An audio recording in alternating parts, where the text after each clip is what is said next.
So good evening, good evening, good evening. We are back again with a press conference reaction to the Southampton game tomorrow night. It's a must-win game. Unless, of course, we don't win it, and then it won't be a must-win game anymore because it'll be on to the next one, guys. Stay believing. Seriously, I've never heard so much dross in all my life. But anyway, big up to everybody watching. Make sure you are smashing the like button. Big up to everyone who's donated to the channel off of the uploads as well. I do appreciate that. So if you want to do that, hit the thanks option. Send me money. I'm skint. Somebody's going to clip that. Oh, look at him. He's begging for donations. Anyway, how is everyone? Happy Thursday. It is Europa League Thursday, a competition we got kicked out of. We are all going to be watching with bated breath tonight to see whether Sevilla can do the impossible and knock out Manchester United so all our fans can laugh at them again and say that, yeah, your Carabao Cup's not as good as finishing second if we do. What a load of garbage. Finishing second is first loser. Winning a trophy means you won. You actually achieved. You won. Don't let any of these fan channels pollute your brain into thinking that winning is not what it should be. The aim of elite sport is to win. We smashed the stadium down for this. They are my go-to. I might actually get them put on the t-shirt. I can't lie. We smashed the stadium down for this, or the aim. What is the aim of elite sport? I might actually do that. You know, as soon as I finish this video, I'm making some calls. I'm going to get these merchandise out there, and we're going to start making even more profit. Anyway, now we've got all the jokes out of the way. Big up to everyone, man. Fire the like button up. Share the content around. With Southampton heading into North London tomorrow evening, Mikel Arteta attended his pre-match press conference at the training ground this morning to discuss everything surrounding the game. He was thrown plenty of questions by the journalists. They should change that to puppets in attendance, who wanted to know the latest situation regarding injuries, Bukayo Saka's mindset. Oh, let me just stop right there. Sky Sports today, they're a disgrace. I say this every day. They are a disgrace. They are putting down Rob Holding. And listen, as much as I don't rate Rob Holding, I don't think he's a very good footballer or a very good defender. He is not the reason Bukayo Saka's had a drop-off.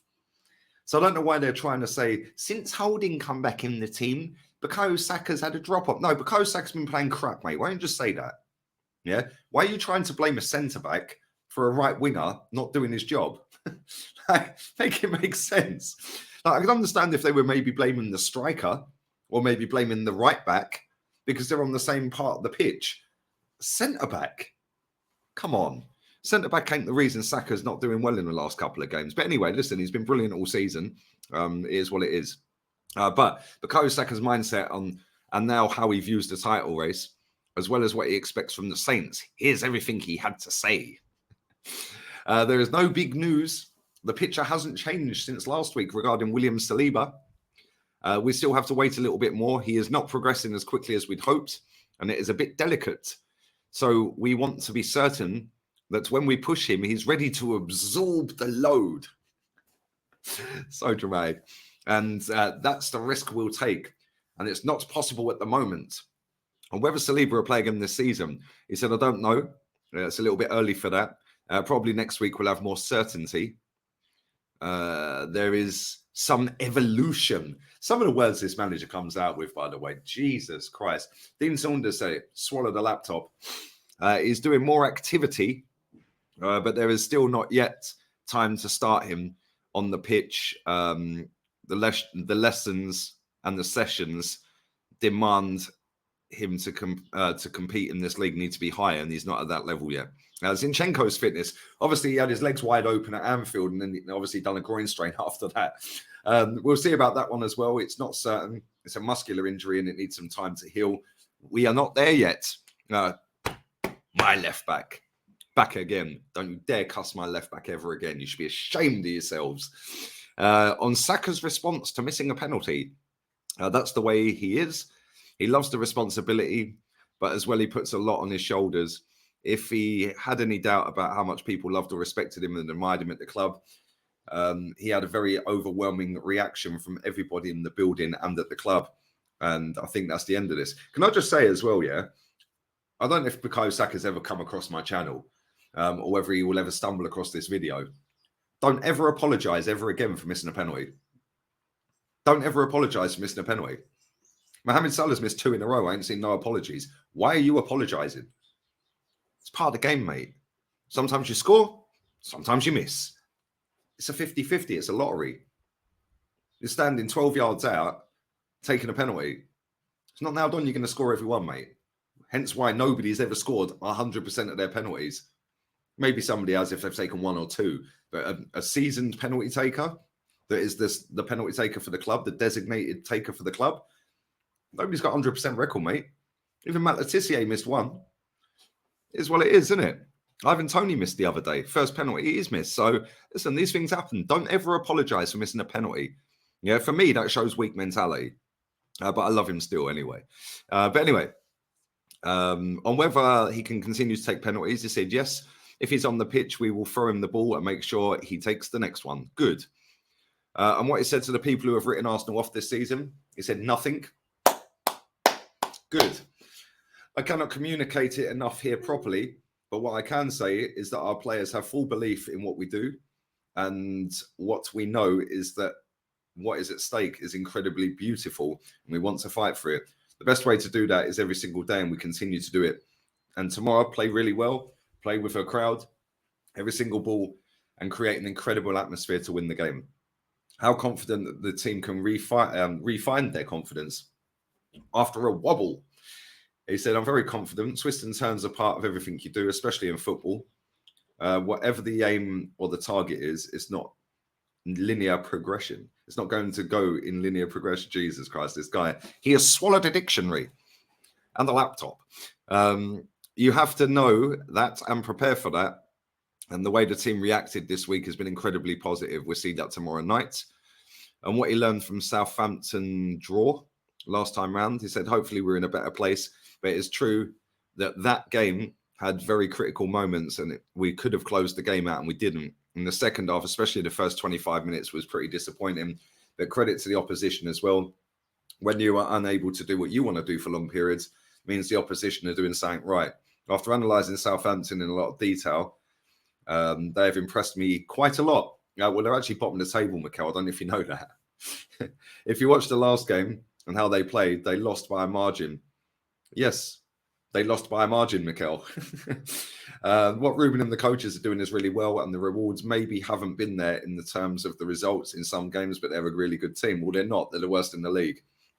And whether he knows about Ruben Selles, obviously the manager, he said, I know people that have worked with him in Valencia when I was there, and I've obviously followed his career. I know the type of coach he is and the way he thinks. I think he's done really well, and we will meet him tomorrow. On whether the players are feeling, on how his players are feeling physically, sorry. My players today are looking really good and looking forward to tomorrow to get the game that we want, the result that we want, and play in front of our crowd. There are 7 games left. We have 4 to play at the Emirates, which is a big thing for them. And we're looking forward to it. That is very true as well. We do have 4 home games, and our home form has been elite. We've only lost 1 game this season at home, and that was to Manchester City in the league. So, yeah, not bad. And what kind of atmosphere is expected on Friday night? He said Friday night has to be electric. This is absolutely spot on. And big up Kenny Ken as well, because Kenny said this. That stadium, Angier said it, that stadium has to be rocking tomorrow. Has to be rocking. Don't be turning up late. Don't be leaving early. Yeah, 95 minutes, you're there. Yeah, if you need to go toilet, go before you take your seat. If you need a drink, take a bottle of water in with you. Yeah, all of this buggering off at half time and all of this and coming back 10 minutes late, get in the bin. Get in the bin. We need to win this title, people, and we need that crowd behind them. After that, win, lose or draw, then say what you want to say. But for that 90 minutes, while you're in the ground, you're there to support the team. Yeah, and listen, people always said that to me about Wenger. Oh, when you hate Wenger, but you still go into the games. I didn't go for a very long time. But even though I didn't want Wenger at the football club, as soon as I got in the stadium, I shut my mouth about Wenger. There to back the team. Hopefully we could get over the line. Hopefully we could achieve something, get a cup, whatever. Obviously that didn't quite work out, did it? Anyway, and whether the team can show what they have learnt in the last 2 games. Said every game is an opportunity to improve as a team, and every game gives different gifts. Those gifts are what you take, what you learn, and how to improve as a team. Let's hope we don't hand any gifts out tomorrow. We have another gift tomorrow, he said. And we have to take it the way we want to. And whether this will be similar to facing West Ham, yes, because necessity of those teams is one thing, but the quality of those teams is something as well that we have to understand. There is no team in this league that is easy to beat. They all have their strengths. When you give them hope and belief, they play to them. Any team can beat you in this league, and you have to be very conscious of that. On how he takes away Southampton's belief, well, that's pretty easy. I bet Charles Watts asked that question, dopey man. With more determination and more passion. No, by scoring goals, Mikel. What we are playing for is something incredible. Club hasn't fought in this position for a long time, and it's in our hands. And we want to do it. On how he can coach some nastiness into his players. Maybe we got too comfortable at this stage in the West Ham game. It's very different. They know I don't have to coach them because they said it straight away. They know it's in their system, it's in their gut, and tomorrow we show it. Sometimes we need to say it.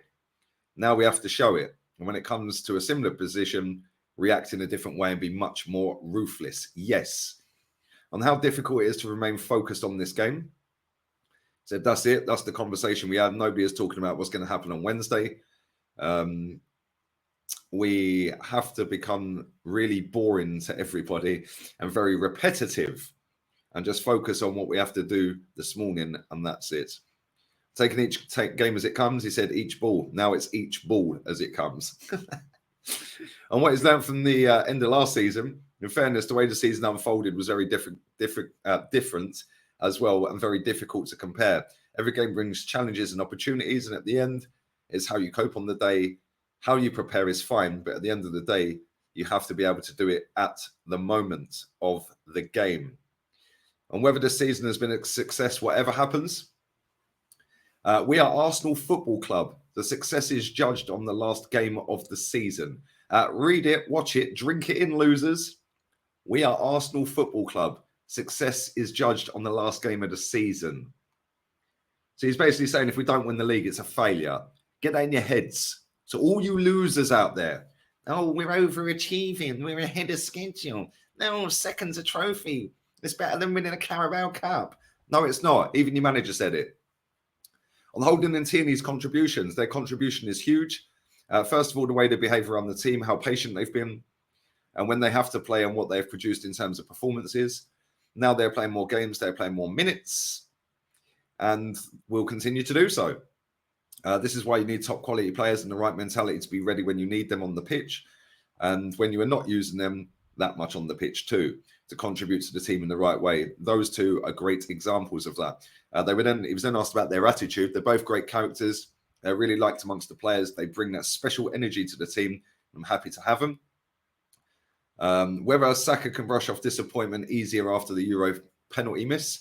Experience helps, obviously, and what he went through was very tough, but in a different way, it was beautiful and a great experience. I think it has helped him, not only him, but the people around him, to understand the reaction has to be, and the support and the protection he needs. We go again. See, I told you, we go again. And whether there is a concern at the pressure of a title, I'll turn it in, pressure of a title race. I wouldn't like to compare with Man City. We have to focus on what we have. And the reason why we have dropped points, I think they were two different games, in my opinion. And the game would have changed just like that if we'd scored the penalty. Excuse me. Wow. Bear with me. Jesus Christ. Fucking hell. 3 in a row.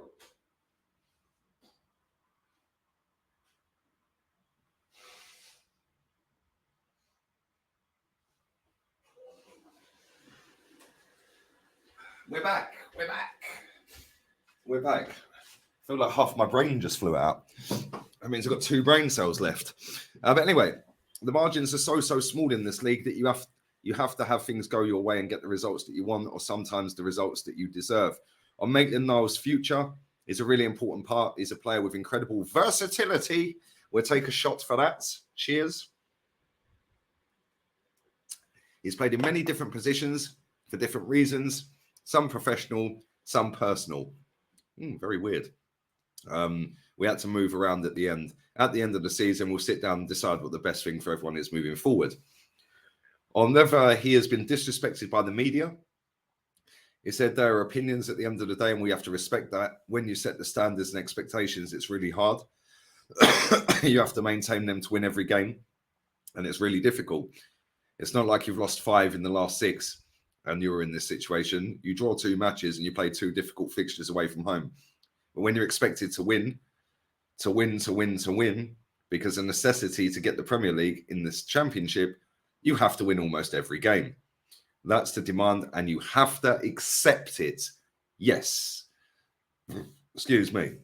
Whether Gabriel Jesus is ready to play 90 minutes, we'll see. We've been really careful. He's had some issues within that period when he was doing the final stages of his rehab, and we've been very attentive. We have players that can change the game, that are fully fit, that deserve to play as well. On Thierry Henry's comments that we're too emotional, he said, I don't know, it's just an opinion. And whether he wants us to be more ruthless, he said, you have to be, when you play a big situation to score a goal, you have to put the ball in the net because the margins are so small. You have to defend much better than we did, especially the second goal, how the first one was produced. But these are the situations that happen in football. And whether playing before Man City for the first time in 6 weeks is an advantage. We've actually been playing before Man City. So let's not listen to this BS narrative, by the way. We've actually been playing before Man City every single time because they're a game behind us. So what are they talking about? We've actually played a game more than them. So we're playing before them anyway. What are you talking about? I don't know. The last 6 weeks, a lot of things happened. We play when the fixtures come. We don't know when others are playing. We just have to focus on what we're doing. Well, you do know when they're playing. She said you were sat watching them the other night. Stop lying. And whether there are issues with the scheduling, there is something there, but our game with Chelsea has been moved, and that is to affect our weekend right now, and things will turn around. So it is what it is. We cannot control all of these things. It's down to TV and sometimes the police. You have to understand that. And they can moan about fixtures all they like. Yeah, it's for TV. They all want the TV money every season, don't they? Yeah. And whether there's a frustration, the Chelsea game was moved. He said, no frustration. You have to understand the situation. We're not the only team as well, and you have to be fair. Whether Smith Rowe is progressing, he said he's pushing, and in football, what you did a year ago, a month ago is not important. Thank you very much. He is literally killing the loser mindset of all the losers out there. What you did last year or last month is not important. Thank you. But look at what he did for the club. So we got in this mess, mate. It's about what you do now, what you do yesterday and what you do tomorrow. The player has to have that mindset, and the contribution has to be now to the team and has to make us better now to win games. He's very close. There we go. That concludes the press conference. Big up to everybody who has watched.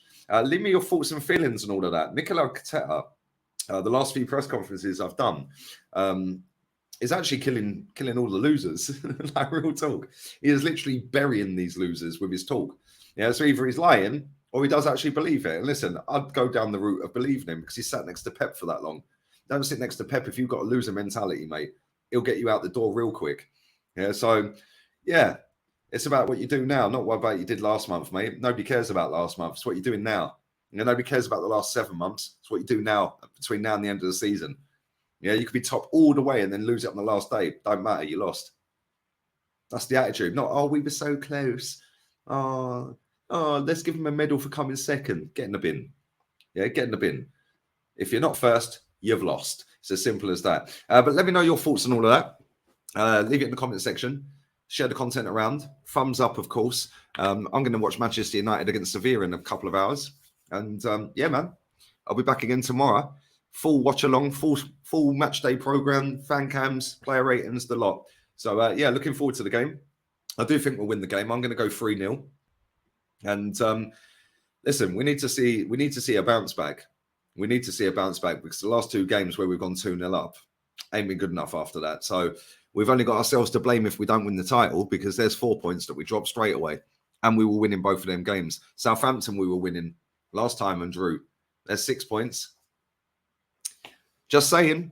Brentford's another one. Oh, but we can blame the ref and the VAR. Yeah, okay, mate. We're out of here, people. Ciao.